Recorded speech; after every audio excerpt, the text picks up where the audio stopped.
एक मजबूत और समृद्ध राष्ट्र की नींव केवल उसकी इमारतों, सड़कों या तकनीकी प्रगति से नहीं बनती, बल्कि उसके नागरिकों की सोच, उनके मूल्यों और उनके कर्तव्यों के प्रति जागरूकता से बनती है। जब हम अपने अधिकारों की बात करते हैं, तो हमें यह भी याद रखना चाहिए कि अधिकारों के साथ साथ कर्तव्यों का पालन भी उतना ही आवश्यक है। एक जिम्मेदार नागरिक वही है जो अपने अधिकारों का उपयोग करते हुए अपने कर्तव्यों को भी पूरी ईमानदारी से निभाता है।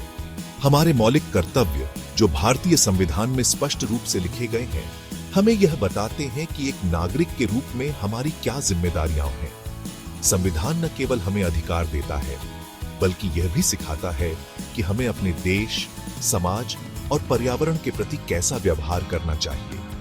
जब हम संविधान को पढ़ते हैं, तो हमें यह समझ में आता है कि राष्ट्र निर्माण में हर व्यक्ति की भूमिका कितनी महत्वपूर्ण है।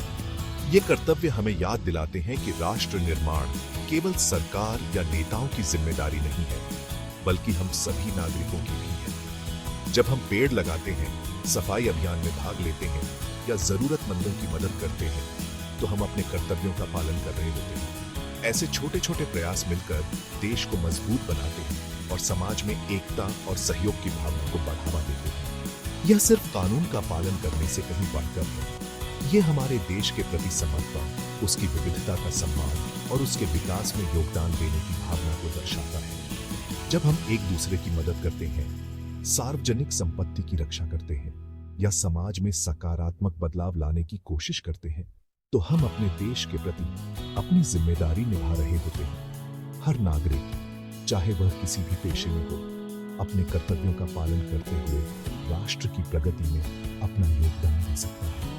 जब हम अपने कार्य को पूरी निष्ठा और ईमानदारी से करते हैं, तो हम देश को आगे बढ़ाने में मदद करते हैं। यही भावना देश की असली नींव है, एकजुटता, जिम्मेदारी और समर्पण। आइए हम सब मिलकर अपने कर्तव्यों का पालन करें और भारत को एक मजबूत, समृद्ध और खुशहाल राष्ट्र बनाने में अपना योगदान दें। वर्ष 1976 भारतीय लोकतंत्र के इतिहास में एक महत्वपूर्ण मोड़ लेकर आया। इस वर्ष हमारे संविधान में एक ऐसा परिवर्तन हुआ जिसने देश के हर नागरिक के जीवन को गहराई से प्रभावित किया। उस समय देश कई सामाजिक और राजनीतिक चुनौतियों का सामना कर रहा था और ऐसे में संविधान को और अधिक मजबूत और प्रासंगिक बनाने की आवश्यकता महसूस की गई। संसद के गलियारों में चर्चाएं तेज थीं और देश भर में इस बदलाव को लेकर उत्सुकता थी। 42वें संविधान संशोधन के माध्यम से मौलिक कर्तव्यों को हमारे संविधान में पहली बार जोड़ा गया। इससे पहले संविधान में नागरिकों के अधिकारों का तो उल्लेख था, लेकिन उनके कर्तव्यों के बारे में कोई स्पष्ट दिशा निर्देश नहीं थे। इस संशोधन ने नागरिकों को यह याद दिलाया कि अधिकारों के साथ साथ कर्तव्यों का पालन भी उतना ही आवश्यक है। संविधान के पन्नों में दर्ज ये कर्तव्य हर भारतीय को अपने देश के प्रति जिम्मेदार और जागरूक नागरिक बनने की प्रेरणा देते हैं। इस ऐतिहासिक बदलाव के पीछे स्वर्ण सिंह समिति की अहम भूमिका रही। इस समिति ने गहन विचार विमर्श के बाद यह सिफारिश की कि नागरिकों को उनके कर्तव्यों के प्रति जागरूक करना बेहद जरूरी है।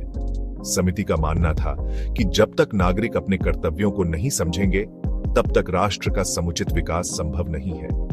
स्वर्ण सिंह समिति की रिपोर्ट ने सरकार को यह सोचने पर मजबूर किया कि नागरिकों के अधिकारों के साथ साथ उनके कर्तव्यों को भी संविधान में स्थान मिलना चाहिए।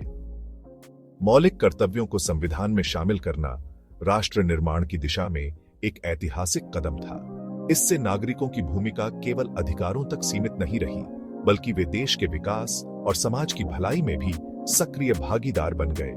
आज भी ये कर्तव्य हमें याद दिलाते हैं कि एक सशक्त और समावेशी भारत के निर्माण में हर नागरिक का योगदान अनिवार्य है। हमारे राष्ट्रीय ध्वज और राष्ट्रगान हमारे देश की पहचान और गौरव के प्रतीक हैं। प्रत्येक नागरिक का कर्तव्य है कि वे इन राष्ट्रीय प्रतीकों का सम्मान करें। राष्ट्रगान के समय उचित आचरण का पालन और राष्ट्रीय ध्वज को सम्मानित स्थान पर ही फहराना इस कर्तव्य को निभाने के उदाहरण हैं। भारतीय संविधान हमारे देश का सर्वोच्च विधान है, जो हमें हमारे अधिकारों और कर्तव्यों की रूपरेखा प्रदान करता है। इसका पालन करना, कानून व्यवस्था बनाए रखना और न्यायपालिका के फैसलों का सम्मान करना हर नागरिक का कर्तव्य है। यह कर्तव्य हमें एक लोकतांत्रिक और न्यायप्रिय समाज बनाने में मदद करता है। सेक्शन 5, राष्ट्र की रक्षा। जब हम राष्ट्र की रक्षा की बात करते हैं तो सबसे पहले हमारे मन में सेना के जवानों की छवि उभरती है, जो सीमाओं पर तैनात होकर दिन रात देश की सुरक्षा में लगे रहते हैं। उनकी बहादुरी, त्याग और समर्पण के कारण ही हम अपने घरों में सुरक्षित रह पाते हैं। लेकिन राष्ट्र की रक्षा केवल सीमाओं तक सीमित नहीं है, बल्कि यह हर नागरिक की जिम्मेदारी है। देश की रक्षा में अपना योगदान देना हर नागरिक का परम कर्तव्य है। यह योगदान कई रूपों में हो सकता है, चाहे वह अपने कर्तव्यों का ईमानदारी से पालन करना हो या समाज में शांति और सद्भाव बनाए रखना हो। जब हम अपने देश के कानूनों का पालन करते हैं, अपने कर्तव्यों को निभाते हैं और समाज में सकारात्मक भूमिका निभाते हैं, तो हम भी राष्ट्र की रक्षा में भागीदार बनते हैं। और हाँ, यह सिर्फ सेना में भर्ती होने तक सीमित नहीं है, बल्कि नागरिक जीवन में भी हम कई तरीकों से देश की सुरक्षा और उन्नति में योगदान दे सकते हैं। उदाहरण के लिए, आपदा के समय राहत कार्यों में भाग लेना, समाज में जागरूकता फैलाना या जरूरतमंदों की मदद करना भी राष्ट्र की सेवा है। बल्कि देश की एकता और अखंडता को बनाए रखने के लिए हर संभव प्रयास करना भी शामिल है। जब हम जाति, धर्म, भाषा या क्षेत्र के भेदभाव से ऊपर उठकर एकजुट रहते हैं, तो हम अपने देश को मजबूत बनाते हैं। एकता में ही हमारी असली शक्ति है और यही राष्ट्र की रक्षा का सबसे बड़ा आधार है। देश के प्रति समर्पण की भावना और उसकी रक्षा के लिए तत्पर रहना हर नागरिक के लिए गर्व की बात है। यह समर्पण केवल युद्ध के समय नहीं, बल्कि रोजमर्रा के जीवन में भी दिखाया जा सकता है, जैसे पर्यावरण की रक्षा करना, सार्वजनिक संपत्ति की देखभाल करना और समाज में सकारात्मक बदलाव लाना। इस कर्तव्य को निभाने का सबसे अच्छा तरीका है कि हम अपने देश के लिए हमेशा सजग, जिम्मेदार और एकजुट रहें। राष्ट्र की रक्षा केवल एक जिम्मेदारी नहीं, बल्कि एक सम्मान है, जिसे हर भारतीय को गर्व से निभाना चाहिए। सेक्शन 6, सार्वजनिक संपत्ति की सुरक्षा। सार्वजनिक संपत्ति हम सभी की साझी विरासत है। इसकी सुरक्षा करना, इसका उचित उपयोग करना और किसी भी प्रकार की क्षति से बचाना हमारा कर्तव्य है। सार्वजनिक परिवहन, पार्क, सरकारी दफ्तर आदि की देखभाल करना इस कर्तव्य को निभाने के उदाहरण हैं।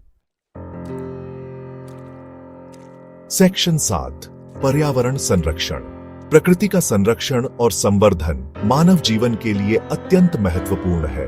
वनों की रक्षा, जल संरक्षण, प्रदूषण को कम करना और स्वच्छता बनाए रखना इस कर्तव्य के अंतर्गत आते हैं। यह कर्तव्य हमें एक स्वस्थ और स्थायी भविष्य की ओर ले जाता है। आधुनिक युग में वैज्ञानिक सोच और तर्क का महत्व और भी बढ़ जाता है। अंधविश्वासों और कुरीतियों से दूर रहकर तार्किक ढंग से सोचना और निर्णय लेना इस कर्तव्य को निभाने का सही तरीका है।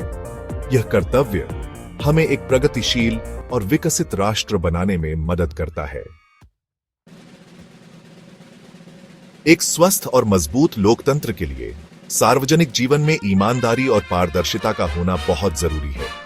भ्रष्टाचार से दूर रहना, अपने कर्तव्यों का ईमानदारी से पालन करना और सार्वजनिक हित को सर्वोपरि रखना इस कर्तव्य को निभाने के उदाहरण हैं। यह कर्तव्य हमें एक नैतिक और जिम्मेदार नागरिक बनने में मदद करता है। भारत विविधताओं से भरा देश है। धर्म, जाति, भाषा या क्षेत्र के आधार पर भेदभाव किए बिना सभी नागरिकों के बीच आपसी सद्भाव और भाईचारे को बढ़ावा देना हमारा कर्तव्य है। यह कर्तव्य हमारे देश की एकता और अखंडता को मजबूत बनाता है। शिक्षा व्यक्ति और समाज दोनों के विकास का मूल मंत्र है। अपने बच्चों को शिक्षित करने के साथ साथ समाज के वंचित वर्गों को शिक्षा के अवसर प्रदान करने में भी योगदान देना हमारा कर्तव्य है। यह कर्तव्य हमें एक शिक्षित और समृद्ध राष्ट्र बनाने में मदद करता है। मौलिक कर्तव्यों का पालन करना केवल एक कानूनी बाध्यता नहीं है, बल्कि एक नैतिक दायित्व भी है। यह हमें याद दिलाता है कि हम सभी इस महान राष्ट्र के निर्माण और विकास में भागीदार हैं।